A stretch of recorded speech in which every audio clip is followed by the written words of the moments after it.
Greetings, professionals, and welcome to the boardroom hosted by Be Professional Consultancy. I am Dr. Ellison. I am a veteran and I specialize in leadership and leadership professional development. I enjoy helping to walk leaders through emancipating employee greatness, and that's what I love to do while also helping you to hold those personnel accountable. So it's my turn. My name is Dr. Erica Burks, and I am the other half of Be Professional Consultancy. Let me tell you now, I am the most unconventional HR professional you will ever meet, and you will love it here. I promise. I strive to change the negative perception of human resources, and I am an expert in balancing business acumen while also advocating for the employee. You ready? I'm ready. All right. Well, professionals, we have something a little bit different we're going to talk about in today's huddle. We're going to talk about what's in the name. We're going to talk about what's behind Be Professional. That is an unusual name. It seems pretty obvious for a consultancy company. You would think it's obvious that we should be professional when you talk about consultancy and you talk about business. But what's behind that name? What's behind BE Professional Consultancy? And obviously, the B and E comes from Burks and Ellison. She is Dr. Burks, as she has stated in her introduction, and I'm Dr. Ellison, and that's the Burks and Ellison in the consultancy. But there's a lot more to where that name actually come from. And how do we define professionalism and professional at Burks and Ellison Consultancy? We define it as professional is competency plus values. So your competency is how well you are at performing the job or the vocation that you have, and then your value system. So we believe that whatever your vocation is, whether you are a maintenance person, an executive, whether you're in retail, whether you're waiting tables, whatever your vocation is, you should be the best at that job. You should work at it with excellence. You should study your craft. And if that's not where you see yourself in the long term, then you work at it the best you can with a sense of purpose, with a sense of excellence until you move on into your next career field. And that's what we strive to emphasize here at Be Professional Consultancy. Would you like to add anything to that, Dr. Burks? I will say Dr. Ellison and I come from two different backgrounds, which is so ironic, which we can speak about a little later on how we came together. But we both essentially saw that there was a void in professionalism, for lack of a better term. And so we knew that we were equipped with a lot of strategy and education and experience that combined, I mean, individually, we were great. Combined, we are even greater. And so we are so incredibly excited to work with our clients and to be able to really help and give people a different perspective of what professionalism looks like and remind them that greatness is not unachievable when you have the right tools and support. So that is the essence of why we are here, and we just want people to let us help you. Yes, and while we would never want to enforce our belief or value system on anybody, we love you all. Mhm. Whether you are our clients or not, it is our goal um, to make everybody feel welcome here. We want to serve you. We want to help you be better at whatever it is that you do. And we do have two foundational principles that we go by that come from our favorite book. The first one is from Proverbs chapter 27 and verse 18. And that one says, as workers who tend a fig tree are allowed to eat the fruit, so workers who protect their employer's interests will be rewarded. And what that basically means that if you work hard and you take care of your employer will take care of you. And that's one of our principles principles that we go by here. The second is equally as important and valuable to us, and that comes from Philippians chapter 4, verse 9. It says, keep putting into practice all you learned and received from me, and everything you heard from me and saw me doing. And that one really sticks close to me. That one I hold close to my heart because, especially from a leadership perspective, I specialize in leadership.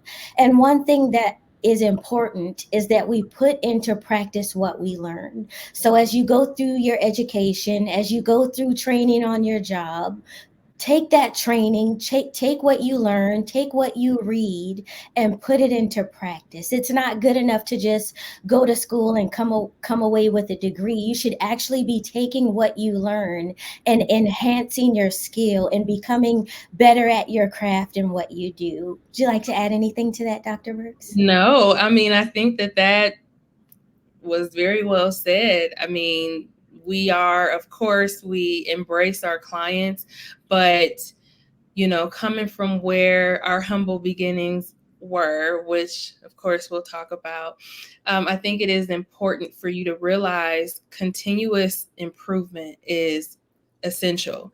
And a lot of people do go to school, and some people are just good at school. Sometimes, you know, I've seen a lot of people where school is their thing, but then when you graduate, what are you doing with it? And a part of our goal is, you know, there are so many people who have gone to school with degrees or 4 degrees that they don't use. And so we feel like we have the ability to help you and holistically and help you to position yourselves where you are achieving your greatness. I mean, there's no better term that I can use. Like, we just want you to thrive. Like, that is what we pride ourselves on. And so we want everyone to have the exact same experiences that we have had and kind of learning how to navigate it and pivot it. I mean, we have so much that we can give and so much knowledge, and we are just extremely excited about being able to offer support and assistance and helping you reach, you know, those goals. And I did want to start with my background, and we are going to be very transparent with our background today and tell you what is behind the name Be Professional Consultancy. And I believe that your purpose is found in a problem. And a lot of people are searching as I was asking what my purpose was in life. And I heard a wise person say once that your purpose is found in a problem, that we're created to solve a problem. We're created here to serve and make things better by adding value, by being a solution to something here in the earth. And so I can definitely say that professionalism is a calling for me. I was called to it. I got my first job at the age of 14. And so, for somebody of my age, and you can tell by my hair, I have a little bit of age to me, but for someone of my age, working at age 14, and for some of us younger, is not unusual. But back when I started working, the managers during that time are a lot different than they are today. If you've been in retail or fast food, it's a whole lot different. My manager at the time was he had to be in his 40s, and you really don't see managers in their hospitality and fast food. You don't really see a whole lot of older leaders anymore. But I remember my manager at that job being older, an authoritative figure, and he really ensured that there was a sense of professionalism that we brought to the job. And my first job, I was waiting tables at a steakhouse, and I remember how detailed that manager wanted us to be in the manner in which we spoke to the customers that came in. Our fingernails had to be a certain length. We had to wear stockings, and the customer was always right. We had to watch these training videos, and there was a certain way that we had to be at work. And I didn't realize it at the tenderoni age of 14, but God was calling me to professionalism and to have that mindset very early on. And I also remember my mother. God bless her. I remember her getting up while it was still really dark, early before we even got up to catch the bus, my two brothers and I. And she would put on high heels, and I remember her the smell of the perfume she would wear, and she would put her lipstick on and stuff. And she worked two jobs. It was dark when she left, and by the time she got home, it was dark. And I remember her working really hard, not really wanting to take handouts to put food on the table for my brothers and I. And so, even there, just instilling that sense of hard work and service and sense of community and taking care of family and home, even when times were challenging. And so, again, just being called to professionalism and having a strong sense of work ethic and not even really realizing that the universe is shaping and grooming you for service and grooming you for something, and you're not even really realizing it and being aware of it. And so, even while I was working my first job at 14, I was a young freshman in high school. I did a lot of athletics, leading up to high school: dancing, cheerleading, running track, student council. All of those things required myself to carry myself in a way, in middle school and high school, that the rest of my classmates couldn't. I had to dress a certain way. I had to speak a certain way. I was a part of student government. I was a part of athletics, so my grades had to be a certain way.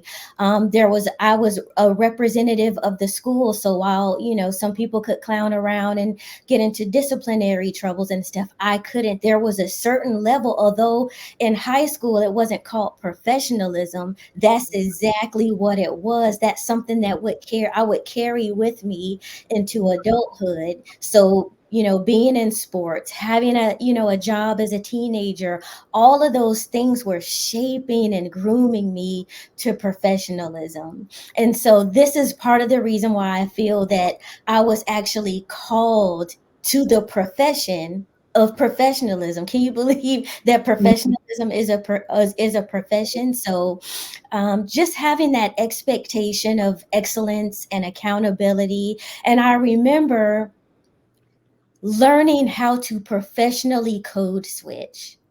And Mm, there's a certain connotation that goes along with code switching, but when I think about it, I remember being a young high school student and working at that steakhouse restaurant. We were allowed to have fun and to joke around and to do things that teenagers did, but when customers came in, you had to switch code.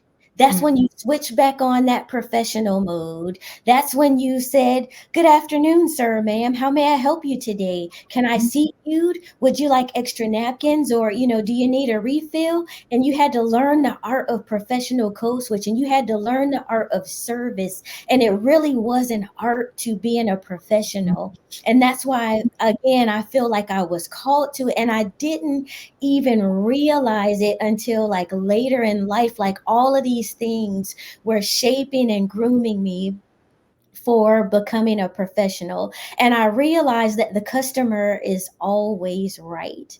And so, because my mother was a single parent, we really did, struggle financially at times. Things got really hard for my family. And even after graduating high school, I had to figure out what I was going to do with my life. And I found myself making some choices in high school that, um,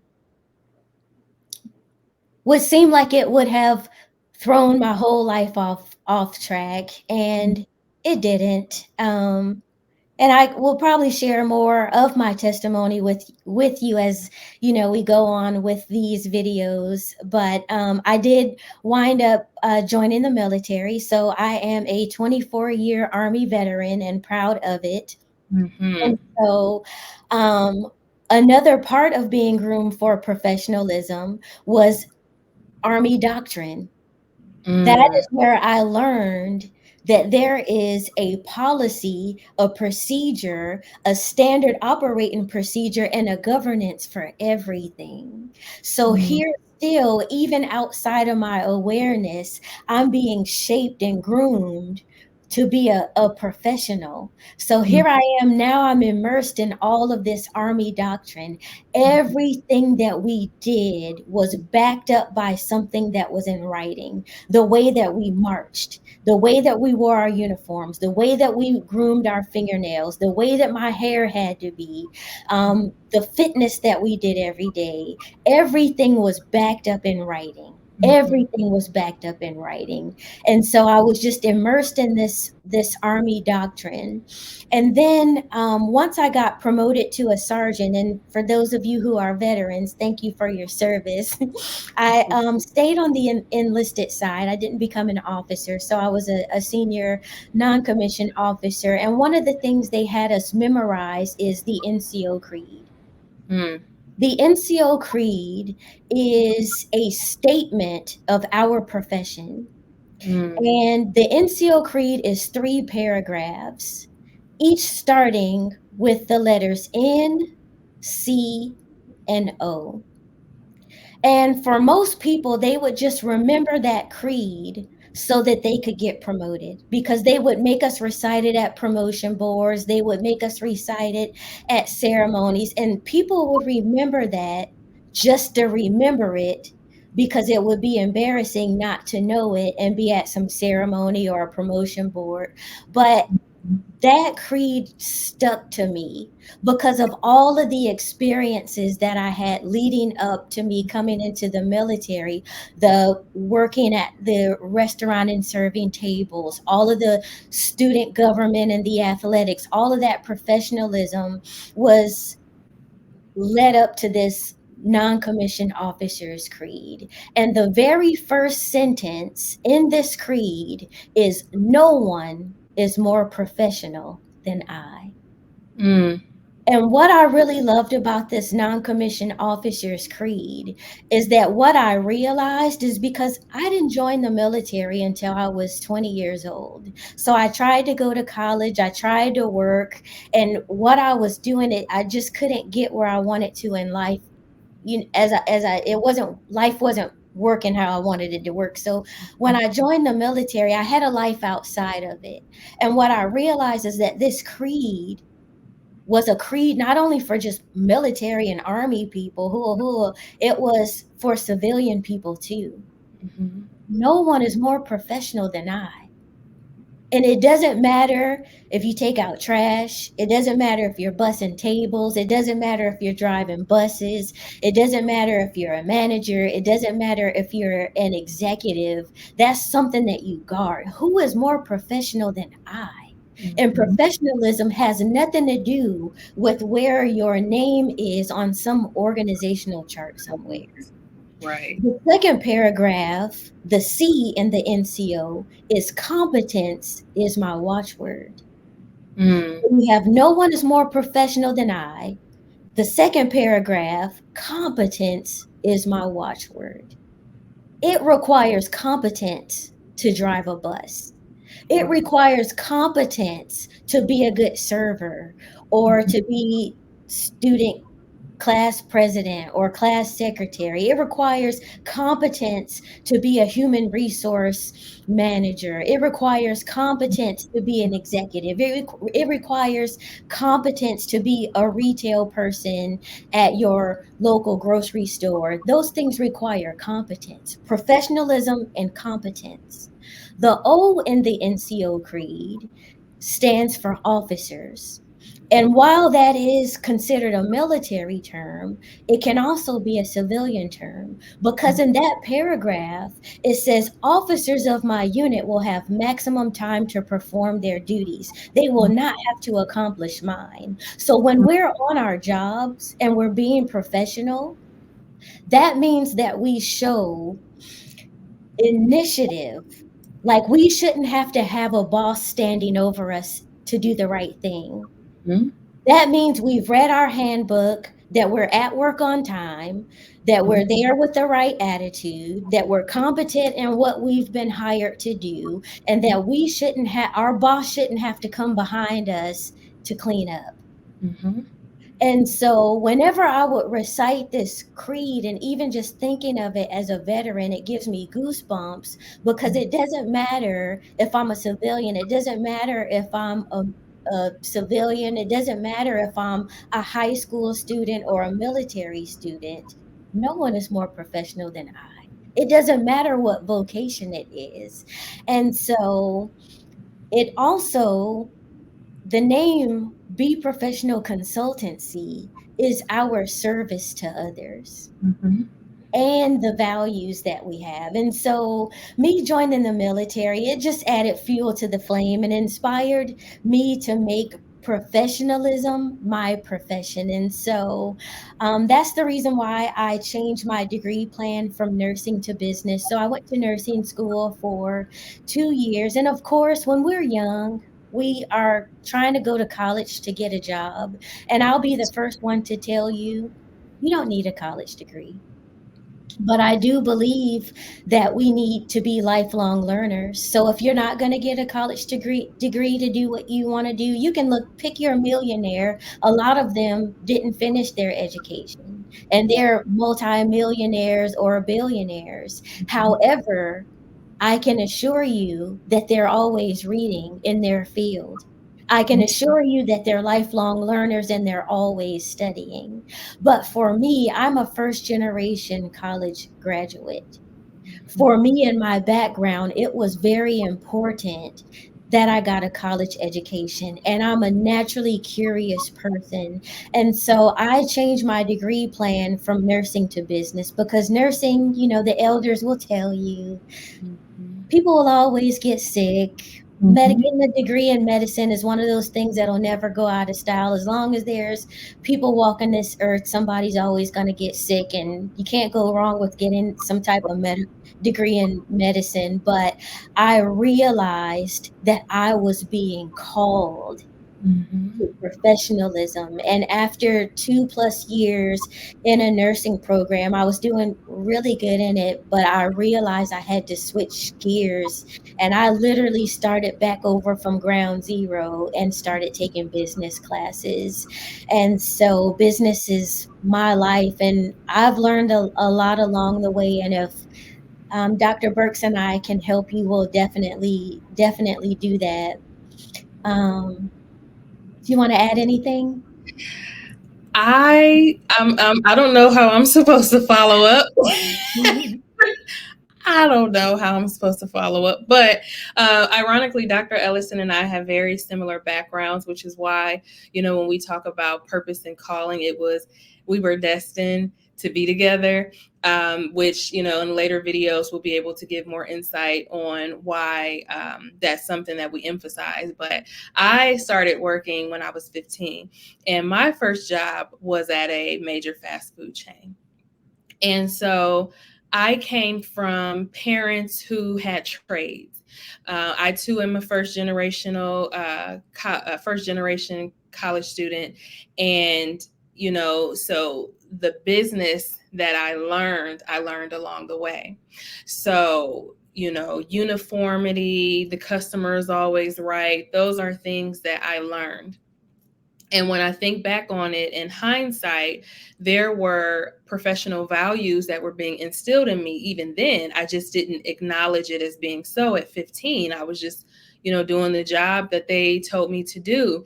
And one thing that I always go back to is working for this major fast food chain was that the expectation was for all customer experiences to be the same. So if you live in El Paso, Texas, the way that you are handled there should be exactly the same as if you were in New York City. That was the standard. It didn't matter your age. It didn't matter any demographic. It didn't matter the location. This was the expectation. And being here, you were expected to uphold that. Now, it wasn't as formal as Dr. Ellison's, where we just had a uniform and a hat. So it wasn't that formal. However, you kind of eat the meat, spit out the bone. And that's what I was able to gather from it. Unlike Dr. Ellison as well, I was not an athlete at all, but I was very big on academia. And so, like her, I was on student government. I had a 4.0. I graduated at the top of my class. I took college level classes in high school. I took high school level classes in middle school. I learned different languages. I did all of these things, and it wasn't intentional to prepare me for my field. It was just something that was in me. It was an intrinsic passion. And so as I went throughout school, I too had a life changing event, which, we can delve into a little more later. And to some, it looked like it would be a disadvantage. And because I didn't come from a background where there was any business savviness, I had to navigate it myself. And that is nothing against my parents. They can't teach me what they didn't know. So I learned the ideology of work ethic, I guess you can say, from watching them, but the professionalism came later. So I actually went to school. I wanted to be a nurse as well, which is why I said we have so many similarities. I wanted to be a nurse, and I wanted to be a nurse because that's what I saw my mom do. And I love the acts of service that she gave, so by default, I wanted to follow in her lineage. But the thing was, that wasn't what I was called to do. The acts of service, yes. The field, no. And so I said, well, I'm going to go ahead and I'm going to go to college. I don't want to be a nurse, but let me be in a healthcare setting. That made sense. And so I went and I got my undergrad in healthcare administration. And I remember graduating and thinking, okay, so now what? What do I do with this degree? There was no like preparation. It was just, hey, you go through school, you get all of the objectives done, you have the GPA you're supposed to have. Congratulations, your degree has been conferred. And that was it. So I walked into my first professional job, and I remember just thinking I felt so unsatisfied. I just didn't feel fulfilled. And it took for a traumatic experience, which I can talk about more later, to happen to me. And I remember looking around and just thinking, like, who hired these people? And nobody seems like they know what they're doing. And this was a pretty serious event. And I remember thinking in my mind critically, and this is what they should be doing. And this is what I would have been done, what I would have done differently. And okay, I wonder if they asked this question in the interview, and then it just clicked. It had nothing to do with the job title per se, and it had everything to do with what I was passionate about. And so I also did a pivot, and I went from something that was healthcare focused, and I decided I love human resources. So I had an unofficial human resources role, but it was under a healthcare administrator, which really doesn't exist. When I decided that that was what I wanted to do, I went to school, I got my master's, and then I said, okay, I'm doing this thing intentionally. And then now what? Now what? So then I had to learn how to strategically apply for jobs and how to, really figure out what it is I wanted. And no one can tell me that. So me as well, I don't believe that you have to have a degree to be successful, especially in human resources. There are a lot of people who just have years of experience. And now as times have changed, they offset it with, okay, if you have this degree, that'll cover this many years of experience. But I am also not a fan of people or their children, to me, going to college right out of high school. And I know that I may be going against the grain, and I may have a lot of people that disagree, but hear me out. My reason is because I really do feel like we are taking people who are still mentally immature and expecting them to figure out what it is they want to do for the rest of their lives. And I remember thinking, like, I don't even know if I like my boyfriend this week, but you're asking me to tell you what I want to do for the rest of my life. And I think that's why we ended up in situations where, okay, this isn't for me. So now I'm starting over. So which is why I made the comment about people are getting degrees and they're not using them. And it is possible with my healthcare administration degree that I could have taken that and still ended up in HR. But my moment where everything clicked was in that traumatic situation.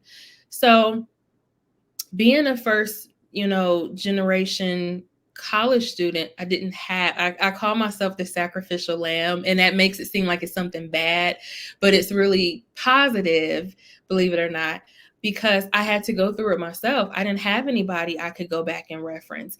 I didn't have Dr. Ellison at the time. So I had to figure it out, myself. And because, like I said, in my field, it does not require a degree, it took a lot of self motivation to get it done. It was not something that I needed to do per se, but I wanted to perfect my craft. And so that was my way of going about it.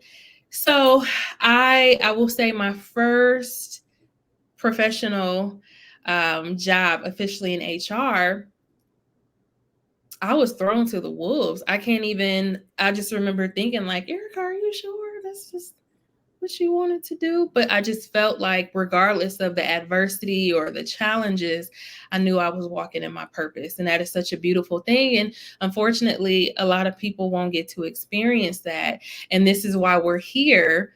One of the many reasons why we're here, because we want you to be able to have that aha moment as well.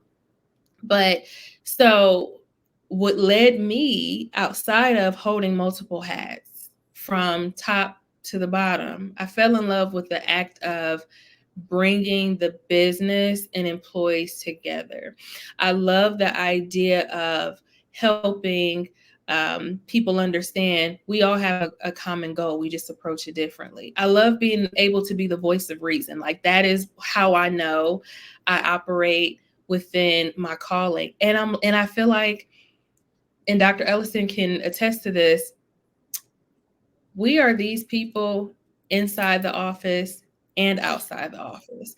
I have had some of the best conversations with people while I'm getting a pedicure. And the next thing I know, I'm giving them my email address so I can look at their resume because they want to do a career change. I love it because we did it. So we know what that feels like. And so I'll touch on the code switch that you mentioned. We have the silliest personalities. One of the biggest things that we've always said with Be Professional, we want to make sure that people understand that professionalism doesn't have one look to it. Professionalism is a posture, it is, how you conduct your business. However, you can still have a personality, and we definitely do. And as time goes on, you will get to know you know, um, those traits, I'll say, with us. But so, how we ended up, or how I ended up as a doctor, again, as I mentioned, it wasn't a requirement of my field, but I love what I did. And so I wanted to continue to perfect my craft. It was for me because I wanted to prove something to myself. Because, quick backstory, I'm not a veteran. My husband is a veteran. And so that's why I have the utmost respect for Dr. Ellison and then other, veterans, because I had a chance to witness that firsthand. So the level of discipline that my husband had to have, I also had a chance to witness that, which I can say I think helped fine tune my discipline and professionalism. But when I started school, I wasn't even done with my master's program yet. When I figured out like, okay, this is what I want to do and I'm going to do it, I'm going to take it a step forward. And everybody said, oh, you are obsessed with school. Who are you trying to like prove at this point, lady? Like there's nothing else to do. But like Dr. Ellison said, forever a learner. And so why not? That was my why not? What is the worst that can happen? And so I decided I want to pursue my doctorate in business and then specialize in HR. And so here we are. And I don't regret it. Was it an easy journey? Absolutely not.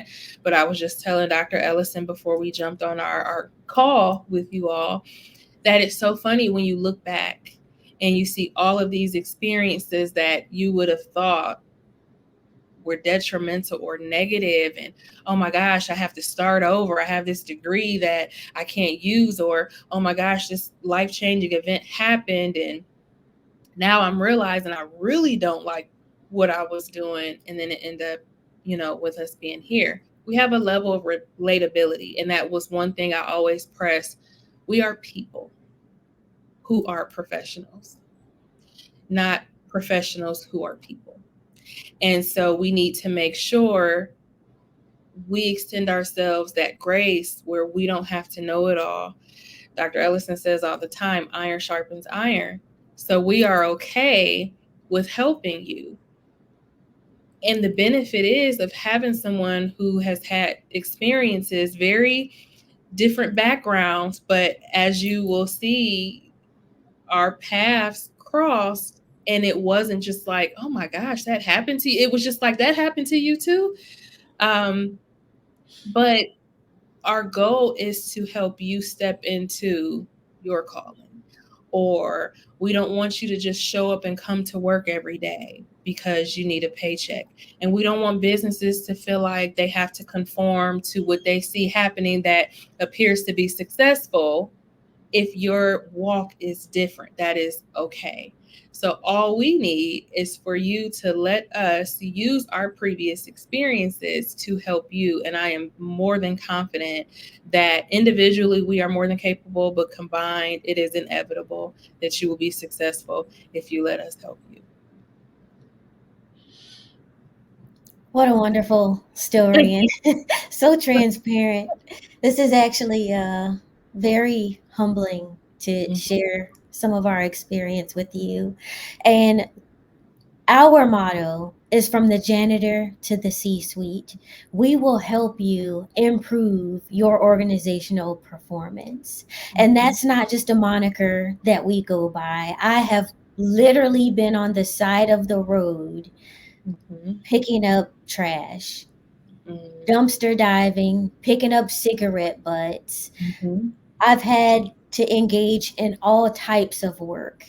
And in doing that, I've been able to see the gaps. I've Mhm. been picking up cigarette butts on the side of the highway, and I've also worked in the C suite. I've been Mhm. an executive too. And there's a lot of silos, there's a lot of gaps, there's a lot of people that have a clock in, clock out mentality.